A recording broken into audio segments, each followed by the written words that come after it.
സൂര്യഗ്രഹണം കഴിഞ്ഞ ആദ്യത്തെ ദിവസം. ഇന്നലെ ഞാൻ വിളക്കൊന്നും വെച്ചില്ല, ഗ്രഹണമായതുകൊണ്ട്. ഇന്ന് നമ്മുടെ തിരികളെല്ലാം കത്തി. എൻ്റെ ദേവാലയം ഒരു ചെറിയൊരു ആലയമാണിത്. ദേവാലയം ഞാൻ കുറച്ച് സൂം ചെയ്ത് കാണിക്കാം. ഗജലക്ഷ്മി ദീപമാണ്. ഇതിൻ്റെ രണ്ടെണ്ണം ഉണ്ട് കേട്ടോ. ഒന്നെടുത്തപ്പുറത്ത് വെച്ചിരിക്കുവാണ്. എന്തെങ്കിലും ആവശ്യം വരുമ്പോൾ മാത്രം വയ്ക്കും. പിന്നെ വലിയൊരു ഇതും കൂടിയുണ്ട്. ഇത് ചെറിയ മിനിയേച്ചർ ഫോമാണ്. ഇപ്പം സൂം ചെയ്തുകൊണ്ട് ഇത്രയും ഇതായിട്ട് കാണുന്നു. ശരിക്കും സൈസ് എന്ന് വെച്ചാൽ തീരെ പൊടിയാണ്. എൻ്റെ അടുത്ത് ഇരിക്കുന്ന എല്ലാം ലൈക്കണോ വിഗ്രഹങ്ങളാണെങ്കിലും എല്ലാം ഒരു ചെറിയൊരു ഫോമാറ്റ്, ചെറിയൊരു മിനിയേച്ചർ ഫോമാണ്. ഏറ്റവും വലിയ വിഗ്രഹമൊന്നും വാങ്ങിച്ച് വെക്കുന്നില്ല ഇവിടെ. വീട്ടിലങ്ങനെ വെക്കാൻ പാടില്ല എന്ന് പറയും. ഇത് കേട്ടോ നന്ദീശ്വരൻ്റെ ആ മണി അടിക്കുന്നത്. അത് ശിവനെ ഫേസ് ചെയ്താണ് നന്ദി ഇരിക്കേണ്ടതെന്ന് പറഞ്ഞുകൊണ്ട് അങ്ങോട്ട് ഫേസ് ചെയ്ത് വെച്ചിരിക്കുക. ശിവലിംഗത്തിൽ അതൊരു കല്ലാണ് കേട്ടോ. പക്ഷെ അതിപ്പം വെളുക്കാൻ തുടങ്ങി, കുറേ വെളുത്തിരിക്കുവാണ്. കറുത്ത കല്ലായിരുന്നു. അതിൽ നാഗം അതിങ്ങനെ ചുറ്റി വെച്ചിരിക്കുകയാണ്. അതിൻ്റെ കൂട്ടത്തിൽ രുദ്രാക്ഷം, ശിവൻ്റെ ആഭരണങ്ങൾ, ശിവാഭരണം ഘോരരൂപം. അതിൽ 3 ചെറിയ രുദ്രാക്ഷങ്ങളുണ്ട്. ഒന്ന് വലുതും കുറച്ച് ചെറുതുമായിട്ടുള്ളത്. കാണാവോ എന്നറിയില്ല. ഇത് വെളുപ്പാങ്കാലത്താണ് ഞാൻ എടുക്കുന്നത്. നമ്മുടെ ഗണപതി. ഇതിൽ 2ലും ഞാൻ തിരി വെച്ചിരിക്കുന്നത് ക്യാൻഡിലാണ്. മറ്റേതിൽ എണ്ണ ഒഴിച്ച വിളക്ക. ഇനി ഇത് നമ്മുടെ ചെറിയൊരു കേണ്ടി. ബാക്കിലിരിക്കുന്നത് മുരുകൻ. വേലുണ്ട്, മയിലുണ്ട്, മയിൽവാഹനം. ആ കാണുന്നത് നമ്മുടെ എന്ത് കണ്ണാടി, വാൽക്കണ്ണാടി എന്ന് പറയുന്നത്, ആ സാധനം. പിന്നെ ഇത് നമ്മുടെ വെങ്കടാചലപതി, ആന്ധ്രയിലെ തിരുപ്പതി മലയിലെ ദൈവം. പുള്ളിയുടെ ഇതെന്താ പറയുന്നത്, ശംഖും ഇതൊക്കെയല്ലേ. ഇത് ഗുരുവായൂരപ്പൻ, കൃഷ്ണൻ്റെ ചെറിയൊരു ബാലാവതാരം. പ്ലസ് കൃഷ്ണൻ, ഓടക്കുഴലുള്ള കൃഷ്ണനാണെങ്കിൽ കൂടെ രാധ വേണം, അല്ലെങ്കിൽ പശു വേണമെന്ന് പറയും. അതുകൊണ്ട് അതങ്ങനെ വെച്ചിരിക്കുന്നു. എൻ്റെ ഒരു ഫ്രണ്ട് തന്നതാണ് കേട്ടോ ഗുരുവായൂരപ്പൻ്റെ ഒരു ചെറിയൊരു ഇത്. അപ്പം അതുകൂടി ആ പശുവിൻ്റെ അടുത്ത് തന്നെ വെച്ചിട്ടുണ്ട്. ഇത് തുളസിത്തറയിൽ ഉണങ്ങിയ തുളസിയില ഇരിപ്പുണ്ട്, കാണുന്നില്ല, വെട്ടമില്ലാത്തതുകൊണ്ട്.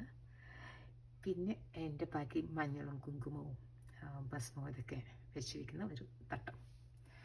ഇതിത്രയാണ് എൻ്റെ കയ്യിലുള്ള എൻ്റെ ദേവാലയത്തിലെ എൻ്റെ ഇത്. ഇവിടെ ഇരിക്കുന്ന ലക്ഷ്മി ദേവി ഇല്ലാത്തതുകൊണ്ട് മണി വെച്ചിരിക്കുന്നു കേട്ടോ. അതുപോലെ തന്നെ ഇത്.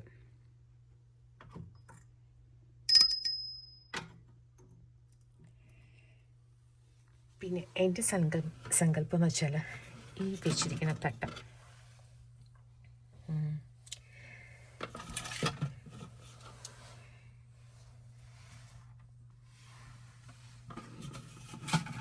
ഇത് നമ്മുടെ നെൽവിളക്ക് നമ്മളെപ്പോഴും യൂസ് ചെയ്യാറില്ല. യൂസ് ചെയ്യുമ്പോൾ വെക്കുന്നതാണ്. ഇത് എൻ്റെ സങ്കല്പം എന്താണെന്ന് ഞാൻ പറയാം. ഇതിനകത്ത് എന്താണ് ഉദ്ദേശിച്ചിട്ടാണ് വെച്ചെന്നുള്ളത്. ഈ കാണുന്നത് നെല്ലില്ല, അതുകൊണ്ട് അരിയാണ് വെച്ചിരിക്കുന്നത്. ഒരു ചെറിയൊരു പറ അതിനകത്ത് അരി നിറച്ച് വെച്ചിട്ട് തുളസിയുടെ ഇതാണ്, സ്റ്റിക്കാണ്. അതൊരു തണ്ട് ഇങ്ങനെ വെച്ചിരിക്കുന്നു. പിന്നെ നമുക്ക് നാട്ടിൽ വയ്ക്കൂലേ തെങ്ങിൻ്റെ അതില്ലാത്തതുകൊണ്ട് ഇവിടെ കിട്ടുന്ന നമുക്ക് കാട്ടിൽ ഇങ്ങനെ വളർന്നു കിടക്കുന്ന പുല്ലിൻ്റെ ഒരു പാറ്റേണാണ് കേട്ടോ, ഒരു നെൽമണി പോലത്തത്. അത് ആക്ച്വലി അതല്ല, പക്ഷേ അതാ വെച്ചിരിക്കുന്നത്, ഇതിൽ കുത്തി വെച്ചിരിക്കുന്നു. ഇതിൻ്റെ കൂട്ടത്തിൽ ഒരു ലാവൻഡർ സ്റ്റിക്കും കൂടി വെച്ചിട്ടുണ്ട്, ശരിക്കും കാണുന്നില്ല. പിന്നെ വെറ്റില പാക്ക്, മഞ്ഞൾ ഇത്. പിന്നെ ഇതിനകത്ത് വെണ്ണയും പഞ്ചസാരയും. ഇടയ്ക്കിടയ്ക്ക് ഞാനിങ്ങനെ അതിൽ നിന്ന് പ്രസാദം മാത്രം എടുത്ത് തിന്നുകൊണ്ടിരിക്കും വിളക്ക് കത്തിച്ചതിന് ശേഷം. ഇത് എന്താണ് ഉദ്ദേശിക്കുന്നത്? എൻ്റെ ഈ തട്ടം ഇത് ഞങ്ങളുടെ കുലദൈവങ്ങളാണ്. എൻ്റെ അച്ഛൻ്റെ അമ്മയുടെയും പിന്നെ ഞാൻ കല്യാണം കഴിച്ച് വന്ന വീട്ടിൽ അവിടുത്തെ അച്ഛൻ്റെ അമ്മയുടെയും. എൻ്റെ സങ്കല്പമാണ്. എനിക്ക് ശരിക്കും അവരാരൊക്കെ എന്തൊക്കെയാണെന്നൊന്നും അറിയില്ല, എന്ത് ചെയ്യണമെന്ന് അറിയില്ല. പക്ഷെ കുലദൈവങ്ങൾ കഴിഞ്ഞിട്ട് ബാക്കി പൂജകൾ ചെയ്യാവോ എന്ന് പറയും. അപ്പം മനസ്സിൽ സങ്കല്പത്തിനനുസരിച്ചിട്ട് ഇതിന് വിളക്ക് ഇങ്ങനെ തിരി കാണിക്കുമ്പോഴത്തേക്ക് ഇതിനും കാണിക്കും 4 പേരും ആരൊക്കെയാണെന്ന് വെച്ചാൽ അത്. അപ്പം എൻ്റെ വീട്ടിലെന്ന് വെച്ചാൽ ഞാൻ പറഞ്ഞില്ല ഞാൻ ആന്ധ്രയിട്ടാണെന്ന്, ചിത്തൂർ അങ്ങോട്ടുള്ളത്.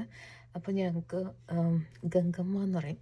എന്ന് വെച്ചാൽ ദേവി ഒരു എന്താ പറയുന്നത്, എനിക്കത് ഒരു ഭദ്രകാളി രൂപം അങ്ങനെ എന്തുകൊണ്ട് ഒരു സംഭവമാണ്. അതും അച്ഛൻ്റെ ഭാഗത്തു നിന്ന്. അമ്മയുടെ ഭാഗത്തു നിന്ന് മുനീശ്വരൻ എന്ന് പറയുന്നത് അതൊരു മുരുകൻ്റെ വേറൊരു പാറ്റേൺ ആണെന്ന് തോന്നുന്നു, എനിക്കറിയില്ല കറക്റ്റായിട്ട്. അത് ആ 2 പേര്. പിന്നെ ഹസ്ബൻഡ് വീട്ടിൽ നിന്ന് അമ്മയുടെ അവിടെ നിന്നാണെങ്കിൽ നാഗർ, പിന്നെ അച്ഛൻ്റെ അവിടെ നിന്ന് വാൽ, ലൈക്ക് ഒരു കോലത്തായിട്ട് വാളോ അങ്ങനെ എന്തോ അറിയില്ല, കത്തി എന്ന് പറയുന്ന സംഭവങ്ങളൊക്കെ ഒരു അങ്ങനത്തെ ഒരു സംഭവം. അതാണെന്ന് എൻ്റെ വിശ്വാസം. അതാണോ എന്ന് അറിയില്ല, കറക്റ്റായിട്ട് അറിയാത്തതുകൊണ്ട് അതിൻ്റെ രൂപങ്ങളൊന്നുമില്ല. പക്ഷേ ഈ തട്ടം ഈ 4 പേർക്കും കൂടിയുള്ള സങ്കല്പമാണ്. അപ്പം ഞാൻ വിളക്ക് വെക്കുമ്പോഴത്തേക്ക് ഇതിൽ തിരി കാണിക്കുമ്പോഴത്തേക്ക് ഇതിനും കൂടി ഒന്ന് കാണിച്ചിട്ട് ബാക്കി എല്ലാം കൂടി ഒരുമിച്ച് ഞാൻ ചെയ്യും. ഇതാണ് എൻ്റെ രീതികൾ. ഈ ഇടക്കാലത്ത് തുടങ്ങിയതാണ് കേട്ടോ ഇതൊക്കെ. ഇങ്ങനെ TV കണ്ട് യൂട്യൂബ് കണ്ട് ഇടയ്ക്കിടയ്ക്ക് മനസ്സ് കറക്റ്റ് അല്ലാണ്ടിരിക്കുന്ന സമയത്തൊക്കെ ഇങ്ങനത്തെ ആലോചിച്ചിട്ട് പ്രാന്ത് കയറും. അപ്പോൾ ഇതൊക്കെ ഞാൻ ചെയ്തു കൂട്ടുന്നത്. അപ്പം എൻ്റെ രാവിലെ ആയി. ഇവിടെ സൗണ്ട് ജലദോഷത്തിൻ്റെ ഒരു ഇതൊക്കെ ഉണ്ട്, കറക്റ്റല്ല. ഇതൊക്കെ ഇനി വിളക്ക് തിരിയൊക്കെ അണച്ചിട്ട് വർക്ക് ചെയറെല്ലാം റെഡിയാക്കി വെച്ചിരിക്കുവാണ്. അവിടെ പോയി ഇരിക്കണം. അതിന് മുമ്പ് ഈ ഇത് കണ്ടപ്പോഴത്തേക്ക് വിളക്ക് അണയ്ക്കാൻ വന്നതാണ്. അണയ്ക്കാൻ വരുന്ന മുമ്പ് ഇതൊക്കെ ഒന്ന് കറക്റ്റായിട്ട് ഞാൻ ഉദ്ദേശിക്കുന്നത് എന്താണ് അത് പറയാനായിട്ട് വന്നതാണ്. പിന്നെ എനിക്ക് ലക്ഷ്മി ദേവിയുടെ ഒരു വിഗ്രഹം ഇതൊന്നുമില്ല, ലൈക്കണം ബാക്കിയുള്ള ദൈവങ്ങൾക്കുള്ളത് മാതിരി. അപ്പം പാർവതി ദേവിയോ സരസ്വതി ദേവിയോ ഒന്നും ഇല്ലാത്തതുകൊണ്ട് എല്ലാ 3 ദൈവങ്ങളെയും ഞാൻ ഈ ദേവിയിൽ കാണുന്നത്. അതിന് ഞാൻ ഏലക്കമാല സാധാരണ പേപ്പറിൽ പ്രിൻ്റ് ഔട്ട് എടുത്ത് വെച്ചിരിക്കുകയാണ്. സൂചി നൂലും കൊണ്ട് ഏലക്കമാല കോർത്തിയിട്ട് ഇതിൻ്റെ ബാക്കിൽ ഇങ്ങനെ സൂചി ഇട്ടാണ് കുത്തിയിട്ട് ബാക്കിൽ കെട്ടിയിട്ട് വെച്ചിരിക്കുക. ഇതാണ് സ്പൈസസിൻ്റെത്. ഏലക്കമാലയൊക്കെ ഇടണമെന്ന് പറയും, എന്താ ഏതാണെന്നറിയില്ല, ഇട്ട് വെച്ചിട്ടുണ്ട്.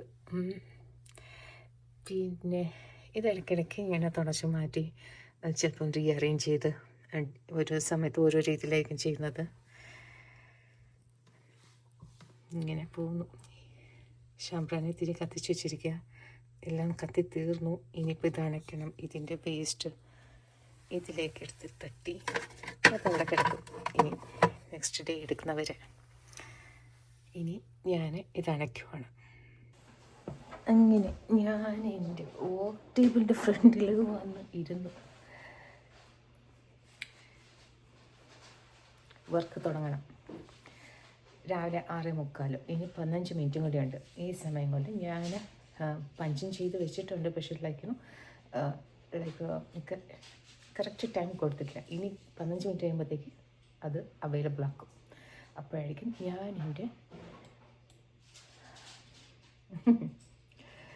എക്സാക്ട് വർക്കിലേക്ക് കയറുന്നത്. ഇപ്പം ഞാൻ ജസ്റ്റ് ഒന്ന് റിഫ്രഷ് ചെയ്യുവാണ് പേജസ് എല്ലാം. രാവിലെ ഓൺ ചെയ്ത് വെച്ചല്ലേ, യൂസർ നെയിം പാസ്വേഡൊക്കെ കൊടുത്ത്.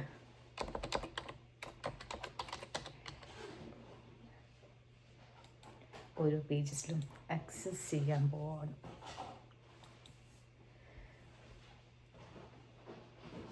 ഇന്ന് ഡെയിലി വ്ളോഗായിട്ടാണ് വരാൻ പോകുന്നത്. ഡെയിലി വ്ളോഗിൽ രാവിലെ എണീച്ചു, കുളിച്ചു, ഫ്രഷായിട്ട് വിളക്കൊക്കെ വെച്ചിട്ട് ഗോതമ്പ് ദോശ ഉണ്ടാക്കി, അത് കഴിച്ചു. ഇനിയുണ്ട് 3 ബാക്കി. ചായ വെച്ച് കുടിച്ചു, വീട്ടിൽ വിളിച്ചു, അമ്മയുടെ അടുത്ത് സംസാരിച്ചു. പിന്നെ 4 മണി 3:45 4 ഉറക്കണിട്ട് കേട്ടോ. പിന്നെന്താ ഇതാ ഇതൊക്കെ ഇത്ര നേരം ആ കൗച്ചിക്കറി കിടക്കുകയായിരുന്നു. അങ്ങനത്തെ ചെറിയ സ്പേസ് തന്നെയാണ് അവിടെ. എൻ്റെ ഒരു ചെറിയൊരു അപ്പാർട്ട്മെൻറ്റാണ്, വലിയ സ്ഥലമൊന്നുമില്ല. അപ്പോൾ ഉള്ള സ്ഥലത്ത് എല്ലാം കൂടി ഇങ്ങനെ ഒതുക്കി വെച്ചിരിക്കുവാണ്. അപ്പം ഞാൻ പല വീഡിയോയിലും കാണിച്ചിട്ടുണ്ടായിരുന്നു ലൈക്ക് എങ്ങനെ ഇരിക്കുന്നത്. ആ കൗച്ചിലാണ് ഇത്രയും നേരം കിടന്നത്. ഇപ്പുറത്തെ കൗച്ചിൽ ജയ്ദീപ് ഇരിക്കുകയായിരുന്നു. ഇനിയിപ്പോൾ എൻ്റെ വർക്ക് ആകുമ്പോഴത്തേക്ക് ഇതാ എൻ്റെ പ്രശ്നം. ഇടയ്ക്കിടയ്ക്ക് മൊബൈൽ തട്ടി താഴ്വ് വർക്ക് തുടങ്ങുമ്പോഴത്തേക്ക് പിന്നെ പിൻ ഡ്രോപ്പ് സൈലൻസ് ആയിരിക്കും. ആരും ഈ ഭാഗത്തൊന്നും വരത്തില്ല. ഞാൻ എൻ്റെ വർക്ക് ബ്രേക്ക് ടൈമിൽ മാത്രം ലൈക്കിന് 1.25 മണിക്കൂർ കഴിയുമ്പോൾ ആദ്യത്തെ ബ്രേക്ക് കിട്ടും. ആ സമയത്ത് ഫുഡ് യെസ്റ്റർഡേസ് ലെഫ്റ്റ് ഓവർ, അല്ലാതെ ഫ്രഷ് ആയിട്ടൊന്നും ചെയ്യുന്നില്ല അത്. അപ്പോൾ കാണാം. ഞാൻ തുടങ്ങാൻ പോവുകയാണ് എൻ്റെ പരിപാടി. എല്ലാം ഓണായിട്ടുണ്ട്. ഇനി തുടങ്ങട്ടെ. ബൈ. എൻ്റെ ഫസ്റ്റ് ബ്രേക്ക് ആയി കേട്ടോ. ഞാൻ ഫുഡ് ചൂടാക്കാനായിട്ട് വെച്ചു ഓവനിൽ 30 സെക്കൻഡ്. പെട്ടെന്നൊന്ന് കഴിച്ചിട്ട് പിന്നെയും പോയിരിക്കണം വർക്കിൻ്റെ മുമ്പിൽ. കുറച്ച് മാൻഡേറ്ററി ട്രെയിനിങ് പ്രോഗ്രാംസ് ഒക്കെ നടക്കുക. അപ്പം അതൊക്കെ ഒന്ന് കംപ്ലീറ്റ് ചെയ്യണം. ഇന്നത്തെ വെയിൽ നോക്കിയാൽ ഉച്ചയ്ക്ക് നല്ല വെട്ടമുണ്ട്. ഇറ്റ്സ് നോട്ട് ലൈക്ക് മൂടി പൊതിഞ്ഞ് കിടക്കുന്നത്. ക്രിസ്മസ് ട്രീ ഉണ്ടോ, എവർഗ്രീൻ. ഇതിൽ ഇല ഒട്ടുമില്ല, മേപ്പിൾ ലീവ്സ് ആണ് ഇതൊക്കെ. ഒരു ടൈം ആകുമ്പോൾ എല്ലാം കൂടി വരും, പിന്നെ അങ്ങ് പോവും. കണ്ടിട്ട് നല്ല കാലാവസ്ഥ. ഒരു ഹെലികോപ്റ്റർ പോകുന്നുണ്ട്, കാണാവോ എന്നറിയില്ല. എനിക്കാണെങ്കിൽ കാണുന്നുണ്ട്, പക്ഷേ എവിടെയാപ്പാ? കണ്ടുപിടിച്ചു പോയി. ലഞ്ച് ബ്രേക്കായി കേട്ടോ. ഉച്ചയായി. ഉച്ചയെന്ന് വെച്ചാൽ 11 o'clock. രാവിലെ എണീക്കുന്നതുകൊണ്ട് ഒരു ടൈം ആയതുപോലെ എനിക്ക് തോന്നും. ഞാൻ എൻ്റെ സീറ്റിൽ കയറി അങ്ങ് ഇരുപ്പായി. എൻ്റെ പീസ് ലില്ലി ചെടിയൊക്കെ വാടി തുടങ്ങി.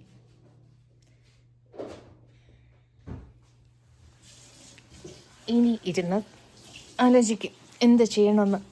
ഉച്ചയ്ക്കുള്ള 4 മണിക്കൂർ കൂടി കഴിയുവാണെങ്കിൽ പിന്നെ എന്തെങ്കിലും ഫുഡ് ഉണ്ടാക്കുക, കഴിക്കുക, കിടന്നുറങ്ങുക. This is my routine. വീട്ടിൽ നിന്ന് ഇറങ്ങാണ്ട് ഹോം ഓഫീസ് ചെയ്യുന്ന ആൾക്കാർക്ക് ഇതൊക്കെ ഉള്ളൂ ഡെയിലി റൂട്ടീനായിട്ട് കാണിക്കാനായിട്ട്. ഓക്കെ, ഞാൻ വർക്ക് കഴിഞ്ഞു ഇറങ്ങിയിട്ടുണ്ട് എൻ്റെ ഇതിലേക്ക്. ഉണ്ടാക്കി കഴിക്കണം. സോ എന്ത് ചെയ്യണം എന്നാലോചിക്കുവാണ്. അരി കഴുകി വയ്ക്കണം, അതല്ലാണ്ട് എന്ത് കറി വയ്ക്കണം. സോ ഫ്രിഡ്ജിനകത്ത് എന്താ ഉള്ളത് നോക്കുകയാണ്. മത്തങ്ങയുണ്ട്, കുറച്ച് ഇതെന്ത് ഒന്നും ഇപ്പോൾ ഓർമ്മ ഉണ്ടാവില്ല, എന്തൊക്കെയോ എടുത്ത് വയ്ക്കും. നോക്കട്ടെ എന്താണ്. വൻ പയർ. ഇത് വെള്ളത്തിൽ കുതിർത്തിട്ട് എടുത്ത് വെച്ചിരിക്കുകയാണ്. അപ്പം ഇത് ചെയ്യാം. കുറേ കാലം എടുത്ത് വെച്ചിട്ട്. പിന്നെ ഇതൊക്കെ ഗ്രീൻ പീസ്, ഇത് മത്തങ്ങ,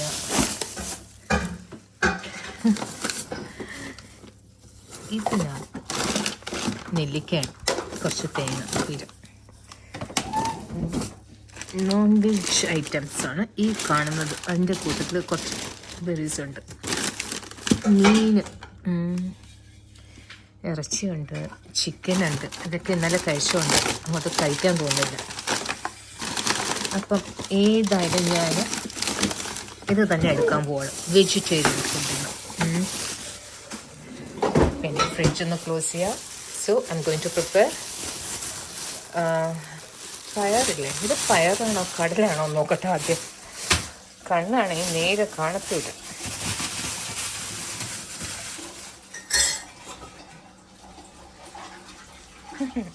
കടലയാണ് കേട്ടോ, കടല.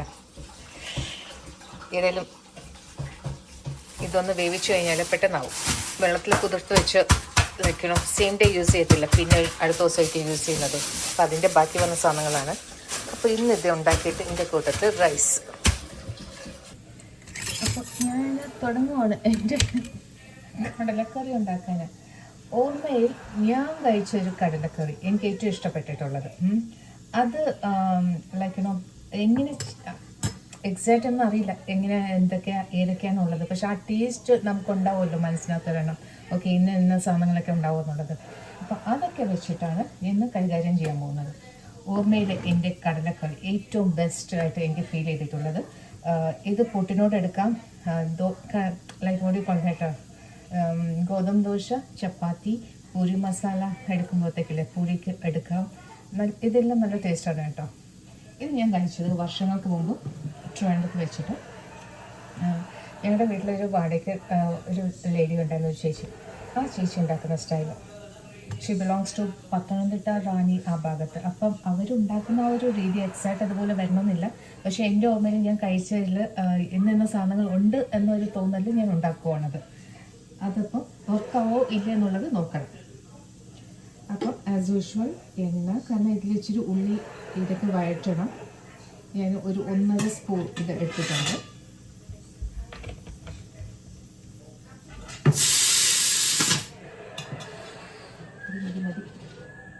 കടല ഓൾറെഡി വേവിച്ച് 2-3 വിസിലൊക്കെ വന്നിട്ട് ഇങ്ങനെ വെച്ചിരിക്കുകയാണ് കേട്ടോ, അതിൻ്റെ രാവിലെ ഒന്ന് സെറ്റിൽ ആവാനായിട്ട്. ഈ സമയം കൊണ്ട് ഇതിൽ കടുക് പൊട്ടിക്കണം. അപ്പോൾ അതിന് വേണ്ടിയിട്ട് എണ്ണ ഒന്ന് ചൂടാവട്ടെ, എന്നിട്ട് ബാക്കി സാധനങ്ങളൊക്കെ ഇടാം.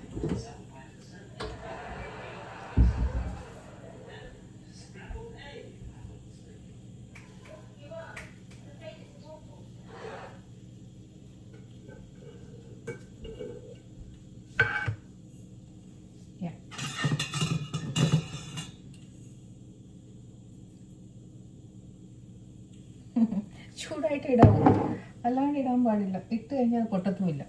അപ്പോൾ ഏതെല്ലാം ആ സമയം കൊണ്ട് നമുക്ക് വേറെ ചിലത് ചെയ്യാം. അതായത് മല്ലിപ്പൊടി 2 സ്പൂൺ എടുക്കുവാണ്. ഇതേ അളവിൽ മുളക് പൊടി 2:2 റേഷ്യോ. എരിവ് കുറച്ച് കൂടുതൽ വേണമെന്നുണ്ടെങ്കിൽ അതിനനുസരിച്ചിട്ട് എടുത്തോ. പക്ഷെ ഞാൻ ഇതിന് ഈ ഒരു ക്വാണ്ടിറ്റിയിലാണ് എടുക്കുന്നത്. മഞ്ഞൾപ്പൊടി 1/4 സ്പൂൺ. ഇത് 3ഉം ഞാനൊരു ബൗളിലേക്ക് ഇടുവാണ് കേട്ടോ, കാരണം ഈ പൊടികൾ നേരിട്ടിട്ട് കഴിഞ്ഞാൽ ശരിയാവത്തില്ല. അതിൻ്റെ കൂട്ടത്തിൽ കുറച്ച് ഉപ്പും കൂടി ഇട്ടിട്ട് ഇച്ചിരി വെള്ളം ഒഴിച്ചിട്ട് മിക്സ് ചെയ്ത് വയ്ക്കാം. ആവശ്യത്തിന് വെള്ളം എടുക്കട്ടെ.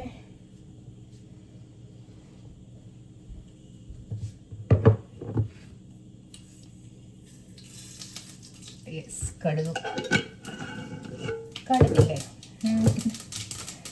കുപ്പിന്ന് തെറിക്കാൻ പാടില്ല, പോകാൻ പാടില്ല എന്ന് പറയും, കാരണം വീട്ടിൽ ബഹളം വരും.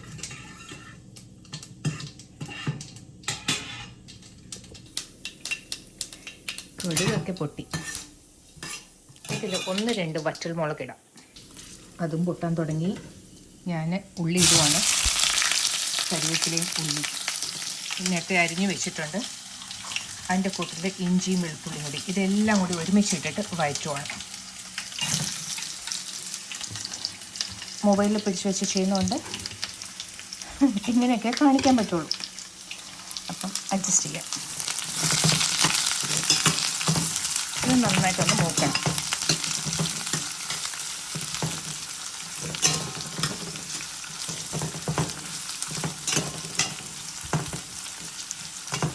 ഇതൊന്ന് മൂക്കട്ടെ. അതവിടെ ആ സമയം കൊണ്ട് ഞാൻ എടുത്തു വെച്ചിരിക്കുന്ന ചെരുവരിൽ വെള്ളം ഒഴിച്ചിട്ടുണ്ട് ആവശ്യത്തിന്. അതൊന്ന് മിക്സ് ചെയ്തെടുക്കാം. പിന്നെ ഈ പേസ്റ്റ് അതിലേക്ക് ഇടാൻ പോവുകയാണ്. ഓൾറെഡി ആദ്യമേ മിക്സ് ചെയ്ത് വെക്കുവാണെങ്കിൽ ഇതിന് ഇച്ചിരി കുറുക്കി കിട്ടും. മറ്റെല്ലാം എന്നുണ്ടെങ്കിലല്ലേ ഇതാവും, എന്താ പറയുന്നത്, കരിഞ്ഞു പോകും. സോ യെസ്,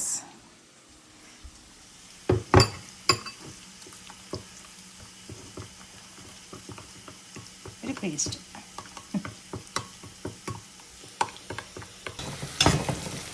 ഏതാണ്ട് ഈ പരുവായിട്ടുണ്ട്. ഞാൻ ആ പേസ്റ്റ് ഇട്ടിട്ടില്ല ഇതുവരെ. ഇതിനകത്ത് തക്കാളിയോ പുളിപ്പോ പുളിവെള്ളമോ ഒന്നും തന്നെ ആഡ് ചെയ്യുന്നില്ല. അതൊക്കെ ഇനി വേണമെങ്കിൽ നമ്മുടെ ഓരോ മൈൻഡിലനുസരിച്ചിട്ട്. ഞാൻ വേവിച്ച് വെച്ചിരിക്കുകയാണ് കേട്ടോ. കടല അല്ല, ഒന്ന് പിടിച്ചു നോക്കാം. നന്നായിട്ട് വെന്തു. അപ്പം നല്ല സോഫ്റ്റായി. അപ്പം എന്തെങ്കിലും നിങ്ങൾക്ക് കടല ഇതുപോലെയൊക്കെ ഉണ്ടാക്കണമെന്നുണ്ടെങ്കിൽ ഞാൻ പറയാം. എന്ന് വെച്ചാൽ ആദ്യമേ വെള്ളത്തിലിട്ടിട്ട് ഊറ്റി വെച്ചതിന് ശേഷമില്ല, നെക്സ്റ്റ് ഡേയിലേക്ക് എടുക്കുമ്പോഴത്തേക്ക് ആ വെള്ളത്തിൽ നിന്ന് കുതിർന്നതിന് ശേഷം ഊറ്റി വയ്ക്കുക. ആവശ്യമില്ല എന്നുണ്ടെങ്കിൽ ഡീപ്പ് ഫ്രീസ് ചെയ്താൽ മതി, അത് ചീത്തയാവില്ല. പിന്നെ എപ്പോഴെങ്കിലും ആവശ്യം വരുമ്പോൾ രാവിലെ നിന്ന നിപ്പിൽ കടല കഴിക്കണമെന്ന് തോന്നുകയാണെങ്കിൽ പൂരിക്ക് വേണ്ടിയിട്ടോ ചപ്പാത്തിക്ക് വേണ്ടിയിട്ടോ വേറെ എന്തെങ്കിലും പുട്ടിനോ ഇതൊക്കെ എടുക്കാം. അപ്പം ഞാൻ ഇഞ്ചിയും വെളുത്തുള്ളിയും കുറച്ച് കൂടുതൽ ഇട്ടിട്ടുണ്ട്. വൈ ബിക്കോസ് ഇത് കടലായതുകൊണ്ട്, അല്ലെങ്കിൽ വയറിന് വരും. അപ്പം അത് ഉണ്ടാവാണ്ടിരിക്കാൻ വേണ്ടിയിട്ട് നമുക്ക് അതിന് സബ്സ്റ്റിറ്റ്യൂട്ട് ചെയ്യുന്ന സാധനങ്ങൾ കുറേ ഉണ്ട്. അതാണ് ഇഞ്ചി വെളുത്തുള്ളി. അപ്പം അതൊന്ന് കറക്റ്റായിട്ട് ഇടുക. നല്ലോണം ഒരു ഗോൾഡൻ ബ്രൗൺ ആയിട്ടുണ്ട് കേട്ടോ. ഇനി കൂടുതൽ കഴിക്കേണ്ട. ഇതിൻ്റെ കൂട്ടത്തിൽ ഞാൻ ഈ പേസ്റ്റ് ആഡ് ചെയ്യണം. എനിക്ക് തോന്നുന്നു ക്യാമറ എനിക്ക് സൈഡിൽ കൊണ്ട് വെച്ചിട്ട് വേണം കാണിക്കാൻ പറ്റുള്ളൂ. ആഡ് ചെയ്യണം കേട്ടോ, വേറെ ഒന്നും ചെയ്യുന്നില്ല. ഈ ചേർത്ത് വെച്ചിരിക്കുന്ന പൊടികളെല്ലാം കൂടി കുറച്ച് വെള്ളം ഒഴിച്ച് കലക്കിയെടുക്കാം. സൈഡിലിട്ടിട്ട് ഇതിൻ്റെ ആ ഒരു പച്ചമണം മാറിയിട്ട് അതിൽ നിന്ന് എണ്ണ ഊറി വരണം. അതായത് ആ സമയമാകുമ്പോഴത്തേക്ക് നമുക്ക് മനസ്സിലാവും അത് കുക്കായിട്ടുണ്ടെന്നുള്ളത്.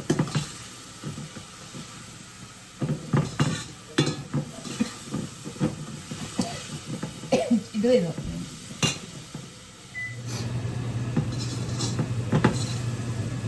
ചെറിയ തീയിലായിട്ടുണ്ട്, എക്സോസ്റ്റും വെച്ചിട്ടുണ്ട്. സോ ദാറ്റ് എനിക്ക് ഇവിടെ നിന്ന് വർക്ക് ചെയ്യണം.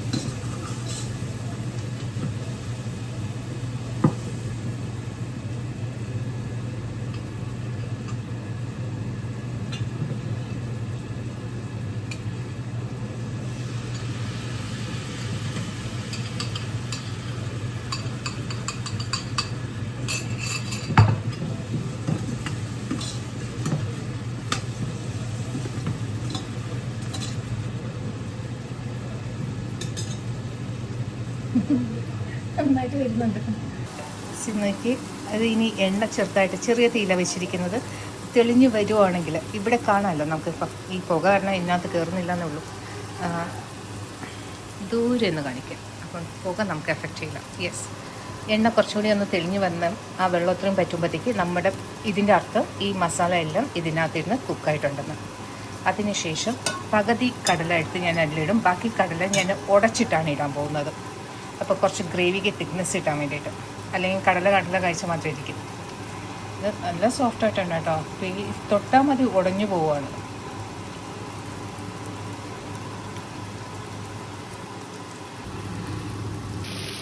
വെള്ളത്തിൽ പറ്റിയിട്ടുണ്ട്. ഒരു രക്ഷയില്ല കേട്ടോ. ഇനി ഞാൻ ഇതിലേക്ക് കുറച്ച് കടലയിട്ടിട്ട് ബാക്കി എത്രയും ഉടച്ചെടുത്തിട്ട് കഴിച്ചു.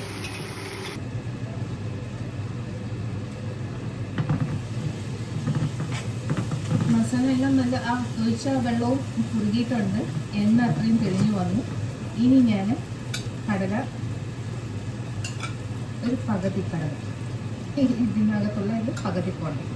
ബാക്കി പകുതി ഈ സീവിൽ വെച്ചിട്ട് ഈ വെള്ളത്തിൽ ഒഴിച്ചിട്ട് ഇത് വെച്ചിട്ട് തവി വെച്ചിട്ട് തന്നെ ഒന്ന് ഉടച്ചെടുക്കുമ്പോൾ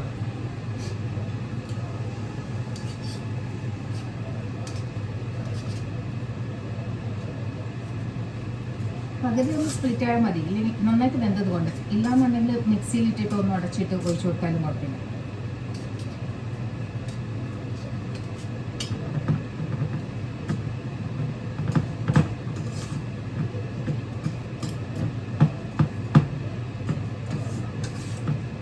ഇതാണ് എൻ്റെ ഓർമ്മയിലെ കടലക്കറി, ബെസ്റ്റ് കടലക്കറി ഞാൻ കഴിച്ചിട്ടുള്ളത്. പിന്നെ ഞാൻ ഈ കഴിച്ചത് ഇടയ്ക്കിടയ്ക്ക് ഇങ്ങനെ ചെയ്ത് നോക്കും കേട്ടോ. ചെയ്ത് നോക്കിയിട്ട് അധികം ഏറ്റവും ഇഷ്ടപ്പെടുന്ന സാധനങ്ങളൊക്കെ അല്ലേ. ആ ചേച്ചിനെ മറക്കാൻ പറ്റും.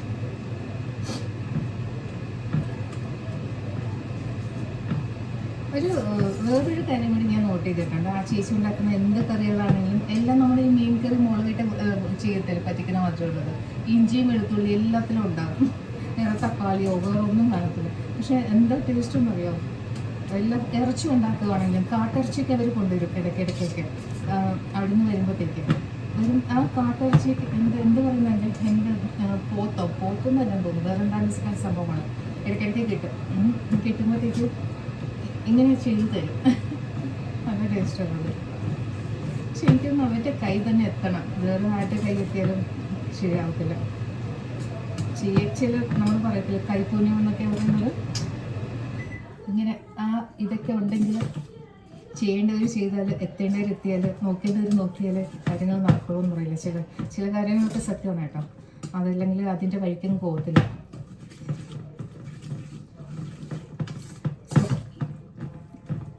ഭയങ്കര ഇതായിട്ടല്ലെങ്കിൽ ഇതുകൊണ്ട് ഒരു വിധം ഞാൻ പേസ്റ്റാക്കി എടുത്തിട്ടുണ്ട്. ഇനി ഇതിച്ചിരി വെള്ളം ഒഴിച്ച് കഴുകിയിട്ട് ആ കുക്കറും കൂടി ഒന്ന് ഇട്ടിട്ട് ബാക്കി ഞാൻ ഇതിൻ്റെ ഇപ്പോഴത്തെ അവസ്ഥ കാണിച്ചു തരാം. ഉപ്പൊക്കെ നോക്കുക, അതേ ടേസ്റ്റ്, ഒട്ടും വ്യത്യാസമില്ല. ഇതാണ് ഇപ്പോഴത്തെ അവസ്ഥ. ലൈക്കണോ ഭയങ്കര തിക്കായിട്ടാണ് കിട്ടിയിരിക്കുന്നത്. ഇപ്പം ഞാൻ ഒഴിച്ച വെള്ളം തികത്തില്ല. പുട്ടിനൊക്കെ എടുക്കുമ്പോഴത്തേക്കും കുറച്ച് കൂടി ലൂസായിട്ട് എടുക്കുക. പൂരിക്ക് എടുക്കും എപ്പോഴും മസാല എന്ന് പറയുന്നത്. എനിക്ക് പൂരി എടുക്കുമ്പോഴത്തേക്കില്ലേ അതിന് ഇത് മതി.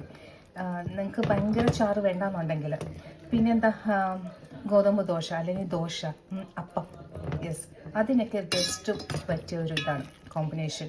ഈ രീതിയിൽ കടലക്കറി ഉണ്ടാക്കുകയാണെങ്കിൽ ഇതിപ്പം കടല നന്നായിട്ട് വെന്തതുകൊണ്ട് ബാക്കി അത്ര ഉടഞ്ഞതാണ് ഈ ഇതിലോട്ട് ഞാൻ സീവ് ചെയ്ത് എടുത്തത്. പേസ്റ്റിലൊക്കെ വരും.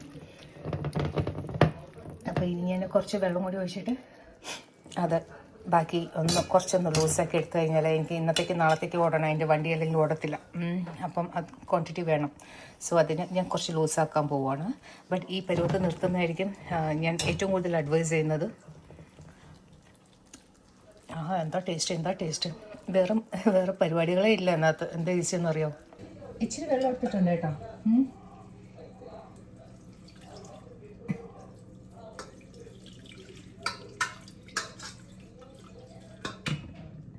ഓർമ്മയിൽ എൻ്റെ കടലക്കറി ഇന്ന് സക്സസ് ആയിട്ടുണ്ട്. ഓർമ്മയിൽ ഒരു ശിശിരം, അതുപോലെ ഓർമ്മയിൽ ഒരു കടലക്കറി. ഓമനിക്കാനീ കടലക്കറി.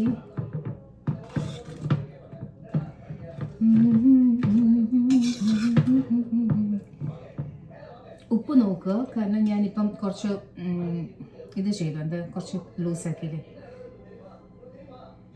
ഒരു കല്ല് ഉപ്പും കൂടി പോകും. ഇനി ഇതെല്ലാം ഒന്ന് തിളക്കട്ടെ. തിളച്ചതിന് ശേഷം ഫുഡ് കഴിക്കും.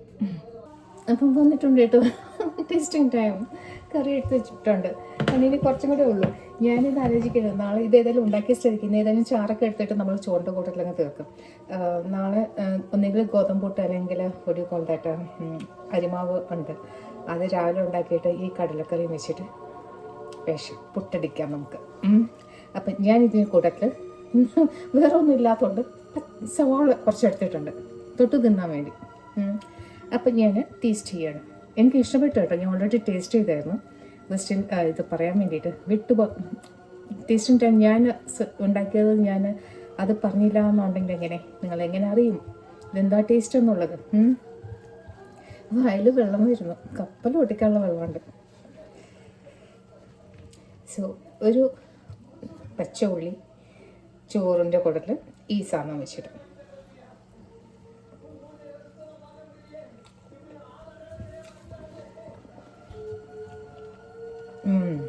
അതേ ടേസ്റ്റ്.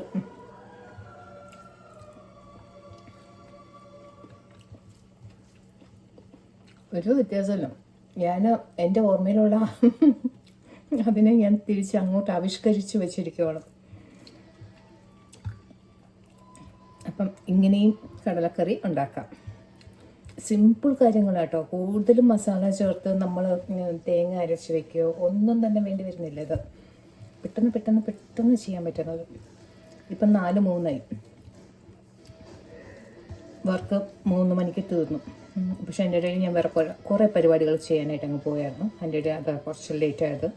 ഇല്ലാന്നുണ്ടെങ്കിൽ 3:30 3:45 ആകുമ്പോഴത്തേക്ക് എൻ്റെ പരിപാടിയെല്ലാം തീരേണ്ടതാണ്. അപ്പം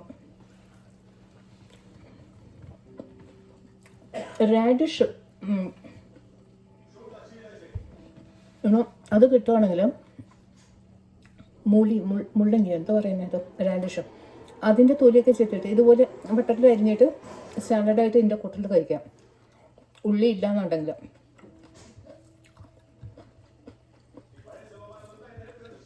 നല്ല ടേസ്റ്റ്. കട്ടത്തൈരുണ്ടെങ്കിൽ അത് കുറച്ചെടുക്കുക. ഇത് മാത്രമേ ഉള്ളൂ എന്ന് വിചാരിക്കേണ്ട. ഞാൻ ജസ്റ്റ് ഒരു കറി വെക്കത്തുള്ളൂ, കൂടുതലൊന്നും ചെയ്യത്തില്ല. അപ്പം ഞാനിനി സമാധാനത്തോടെ ടി വി വെച്ചിട്ടുണ്ട്, അവിടെ ഫിലിം ഓടിക്കൊണ്ടിരിക്കുകയാണ്. അതും കൂടി കണ്ടിട്ട് ഇത് ഫിനിഷ് ചെയ്തിട്ട് എൻ്റെ പരിപാടി ഒന്ന് തീർക്കുവാണ്.